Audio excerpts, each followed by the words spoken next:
and start. My All right, story welcome. begins, sorry, my story begins in its chaos and authenticity in 1994 when I was 3 years old. My world shaken to its core, and I began learning how to escape and run from anything too difficult or overwhelming to feel or face. I grew up in a household of four, including myself. My parents came from backgrounds marked by all forms of trauma and abuse, which carried forward through generations. I was the youngest child with a brother 8 years older than me. Because of that age gap, I often felt like an only child. As a preacher's daughter, I grew up among the cornfields and countryside of Iowa. From age 3, I became a caretaker for both my parents. My mother struggled with mental health challenges throughout her life and kept sedated and controlled by my father, who also had health issues related to diabetes. I encountered real life monsters for the first time when I was molested during nightly bedtime rituals and forced to perform oral sex on my father at age 5. I believe my mother was kept sedated and controlled, and that I was forced into adult roles as caretaker, sexual performer, and wife because both of my parents had been abused by people they trusted to keep them safe. At 3 years old, I found my mother in a coma after a suicide attempt. Later that year, and in the years that followed, I found my father unconscious during diabetic seizures. At age 7, I was molested by a cousin on my father's side, who was 13 at the time, and later I was simply told to avoid him when he visited. I was exposed to sexually explicit visual and textual content with regular exposure to adult nudity by both parents who freely exposed themselves outside of sexual intercourse. I never knew what expressing emotions in a healthy way looked like. I was told I would be given a reason to cry or that I needed to not be so dramatic. I had my mouth washed out with soap as punishment, was beaten with a belt and any utensils within reach, and experienced constant food insecurity and plumbing that didn't work, which forced us to use buckets as indoor toilets. We were forced to move regularly, and by the time I was 9 and lived in a major city in the state, I had moved 4 times and experienced every sense of being controlled and conditioned imaginable. I thought that it was something to be proud of, teaching myself to read, potty training myself, being independent and self sufficient and curious and destructive. As it turns out, I learned decades later how to survive and be hypervigilant.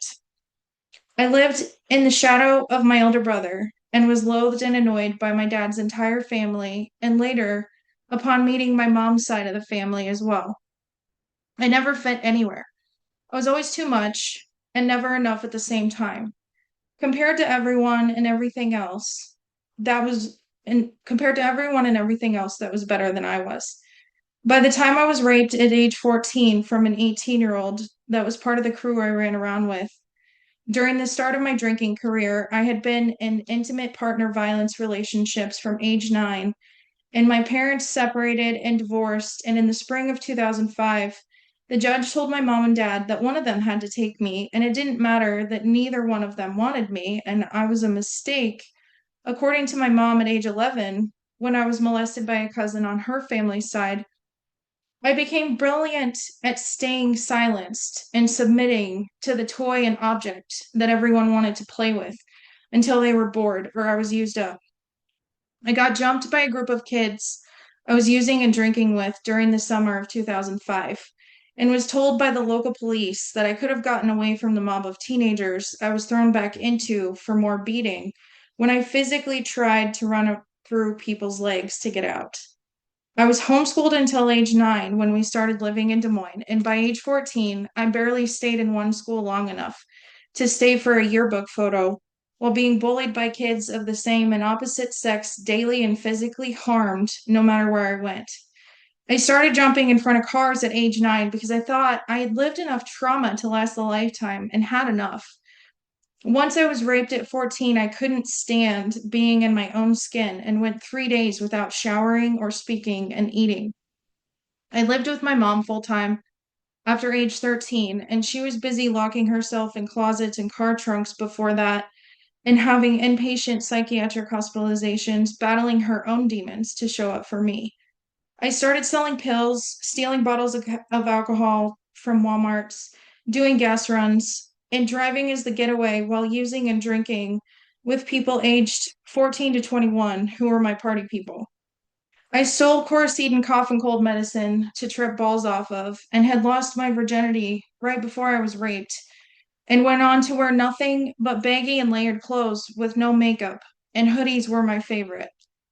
My entire wardrobe turned into men's clothes at one point, and drinking and partying with my mom, who was more concerned with the boyfriends she dated and flattered by the men who found the mother-daughter duo attractive.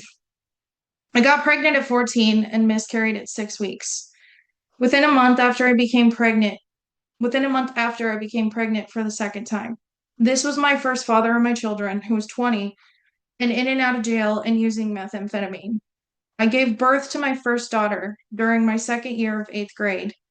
Upon being subjected to ridicule with the words whore and slut written on the trapper I left behind in a classroom. Not many repeat eighth grade pregnant 14-year-olds in a well known wealthy town of Ankeny, Iowa. I was in foster care and removed from my mom's home with a protective order in place until age 18, filed against my dad because after he told me that he would pay double whatever I was already getting paid to do what got me pregnant in the first place, I decided to try to disclose what I went through over 10 years prior. It was decided by the county that I sent a videotape confession to say that there was not enough evidence for them to prosecute and not their problem. October 15th, 2005, I was taken to my first of three foster placements. I gave birth to the most beautiful little human I'd ever seen on December 9th, 2006. Since I was in foster care and was considered a China and had social workers and an attorney and a juvenile court liaison, from my mom being deemed unfit to provide care for me, I was ripped open like a treasure chest of all the skeletons and secrets I escaped and dissociated through sex, drugs, criminal and thrill seeking behavior, and alcohol. I didn't use or drink during any of my pregnancies. I tried my best for almost 6 months with everyone in my life after experiencing a dog attack at my foster home and being told that I would never be anything and would be on welfare and cause my daughter to suffer just like I had or worse. Having no job, no car, being forced being forced to relocate to another foster placement, I decided to place my baby girl for an open adoption. The day I signed the papers and kissed her goodbye, I was placed in my second foster home where they didn't want me either. I was guilt stricken over the failure as a mother and loss of the only human I could love, and I thought loved me back. I attempted my life for the first time that summer of 2007 by overdose. My foster mom wanted me to drink Ipecac and throw up all the prescription meds I consumed because she didn't want to take me to get my stomach pumped. I was an inconvenience again, and I knew it. I was admitted to inpatient psychiatric on the teen unit and was told I would be discharged to go on family vacation to Colorado. The joke was on me the day I was discharged. Two men handcuffed me, forced me into the back of a paddy wagon, and said I was coming with them. I was sobbing and terrified, with confusion over why they wouldn't tell me where I was going and where my foster parents were. I was told to shut the fuck up or they would shut me up. We pulled up to a place called Yes, the Youth Emergency Shelter and Services. The last time I was here was for a weekend stay during homelessness with my mom in the rain at age 13 after being kicked out of the house by my dad for being my mom's problem. I found out later that I was taken here because of the sneaking out and partying and sex I was trying to have with people I met during my intensive outpatient drug treatment when I was pregnant.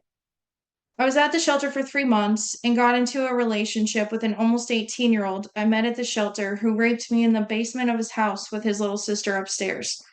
It was my first and only experience with a Prince Albert piercing. I was told after my mental health diagnosis that I was too much and needed to be with someone who was better equipped to deal with me.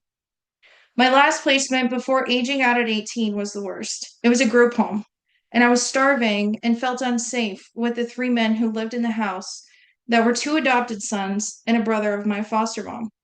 I was happy when I got a job, so I was able to eat the leftovers in the McDonald's break room the other employees left and didn't have to keep sneaking up frosting and crackers and Pop Tarts and peanut butter.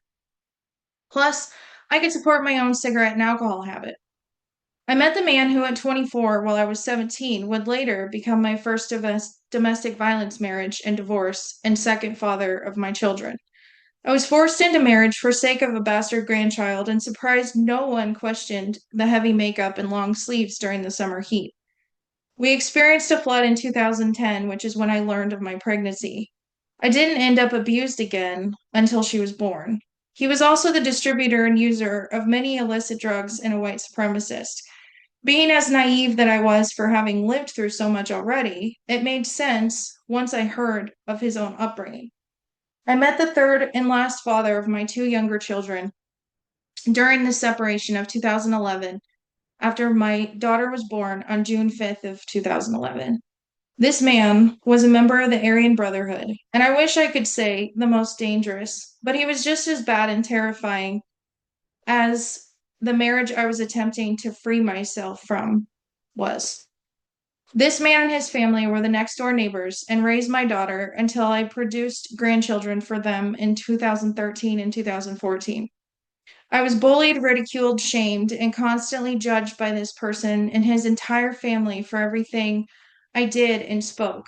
I was shamed into getting a tubal ligation and to not have any more children because I was told I had been pregnant enough times and birthed enough children, and since I was already on welfare, I didn't need to have any more. The divorce ended up finalized in November of 2012. With being raped and almost ran over by a car and constantly receiving death threats in graphic detail by the current husband I was separated from, it was no surprise that I started using and drinking heavily after I experienced a night of animalistic rape by the final and future second domestic violence marriage and divorce. In 2014, when the father of my two younger children and I broke up, he took our son and left town, and I was left with my first daughter from the first marriage and my last child and daughter, who was only 3 months at the time. I met my second husband and worked with them at McDonald's back in February of 2009, where I had met and worked with the first husband. In September of 2014, I had contacted them after 3 years of keeping them blocked from the night of animalistic rape that went into the next morning in November of 2011. I had reconnected with my dad and had a close relationship with him up until his passing in January of 2015. This person made my first marriage look like a cakewalk. I was beaten with a belt until my entire rear end was a giant bruise and a trophy for anyone he wanted to show the picture to.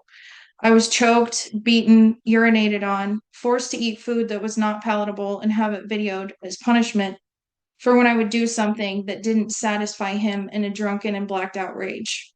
I was handcuffed to my fridge and our stove, completely naked, and left there for hours, drunken for everyone he brought home to discover. I would get smacked across the face anytime I cried or screamed. I had a gun held to my throat and knives pressed against me on countless occasions.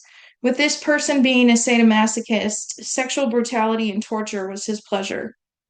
If I didn't show I was in pain, he would throw me into a wall after telling me I was a whore and a dirty slut, and that if I only did what he wanted, he wouldn't have to hurt me. I was the lesbian best friend slash roommate in secret for years, forced to run off and be hated by anyone and everyone who meant anything to me and wanted to protect me. By the time I got sober in 2019, the first time, I had survived a broken arm from saving their life while getting jumped on New Year's Eve of 2015, going into 2016, and a 7 day coma from a suicide attempt through drowning, slicing my inner arms, and overdosing on an entire bottle of ibuprofen, Tylenol, and 3 bottles of prescription pills. I got an OWI during Pride of 2015. My daily gallons of black velvet and anything else I could get my hands on started when Dad passed away on January 18th, 2015. With two raging alcoholics, there's usually no shortage of supply. If it was cigarettes or alcohol, it ended up being alcohol every time. I got placed on probation in 2017 for my OWI and wanted to learn how to socially drink after completion of my 48-hour alcohol class. I was married December 13th, 2017, and had just ended our first of two protective orders. And having been in several car accidents, none of which where I was at fault, and only the driver for one of the five I had been in, by the time I took a 7 day nap on April 13th, 2018, I know to this day that the only reason I made it is because when he wanted to take me off of life support, it was because he was drunk showing up at the hospital that he didn't get his wish. I left this final attempt at my life, an inpatient psychiatric hospital stay, with a fierce determination to go back to the bar upon my discharge, and I did. I was concerned that I would die if I didn't make a geographical change and wasn't legally allowed to take my children out of state, and had spent since the fifth birthday of my daughter born in 2011 being cut off from all contact by her dad's entire family for another 6 years of her life with no explanation. My youngest daughter had just turned 4 in May of 2018, and I knew how worthless of a human being and mother I was for what my kids had to go through with my drinking and the abuse that I left her behind with her and my son's dad and family, who I legally couldn't bring with me, and went to Colorado to live in an RV with seven people in the mountains of Leadville for 3 weeks until the floods of 2018, where we lost everything, brought me back to Iowa because I needed to make sure my kids were alive and safe. Their dad got an attorney, and since he was getting away with still using and had money, and I had nothing and was no one, I didn't see my two kids again until September of 2019 for 3 months, until December of 2019, when I played house with their dad at 4 months of sobriety and a divorce in process after my second husband had a massive stroke and a blood clot on his brain that required an emergency craniotomy on April 28th, 2019, at age 31. This was my first sobriety date. I knew this had to be the sign and chance from the universe for me to get sober and get out. I was drinking myself to death and weighed next to nothing. I couldn't eat with a fork or spoon if I didn't have a minimum of 12 whiskey and whatever I could put with whiskey in me first. I was tired of having to watch the person I was married to have sex with women while I was drunk laying right next to them and left out and as invisible as I already felt. I hated who I was, and that I came so close to success of being free from the pain in 2018 and still here. I didn't know why. How much more was I supposed to take? By 2021, I had gone over a year without being allowed to see or speak to my children, and mailed them gifts and cards and sent a daily text for them to their dad's phone, and stayed sober up until my relapse in September of 2020 on dry goods first and later the alcohol. I was no better than where I started. In a relationship and living situation where they were drinking and an addict and had no sense of financial and emotional maturity, who I started dating after we met back in 2008 at age 16 for me and 14 for them. My first safe attachment with the opposite sex and a trauma bond after not having spoken almost 3 years prior, and a total of 11 years knowing and loving each other by 2019. After being neglected and verbally, mentally, and emotionally abused, I went and played house right before my birthday in April of 2021, and realized that I was better off not being raped and controlled, even if I was unhappy, and not having my sobriety respected, and was persuaded to relapse.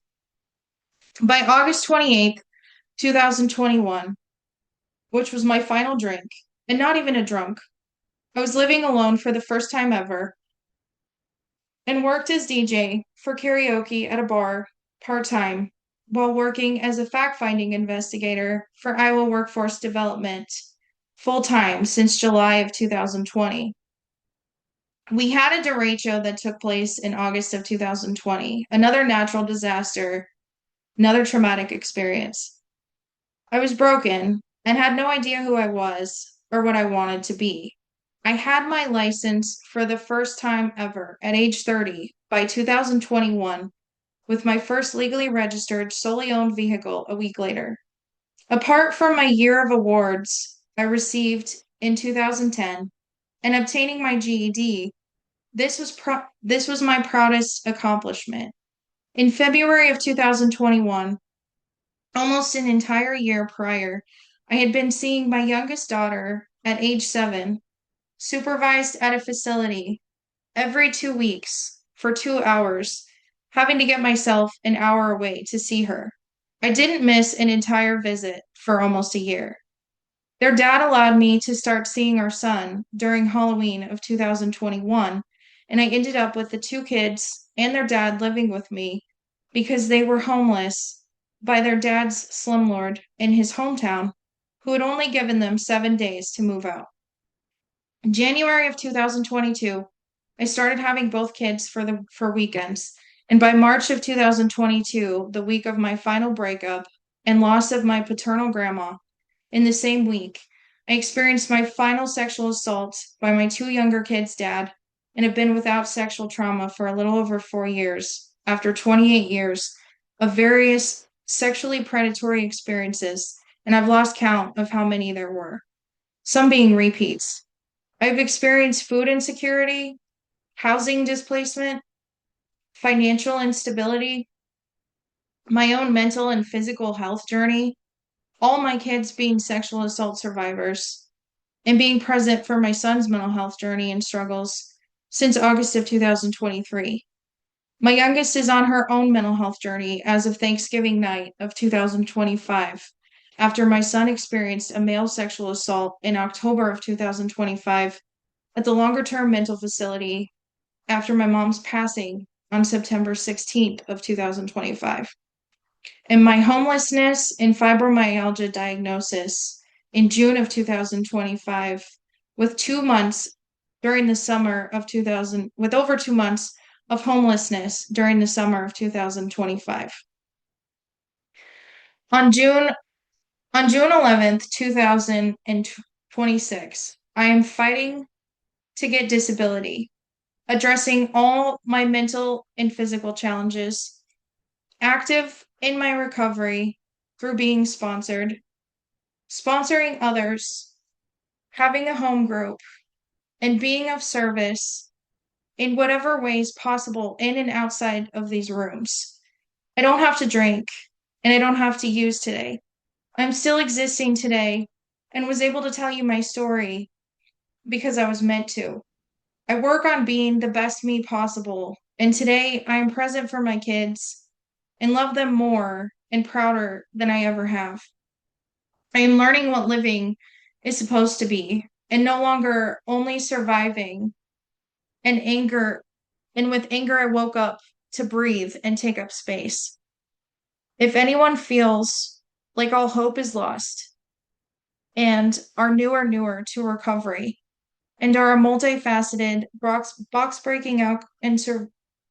breaking alcoholic and survivor like I am, if I have done it and continue to do it, trust and believe, I promise you that you can and will too.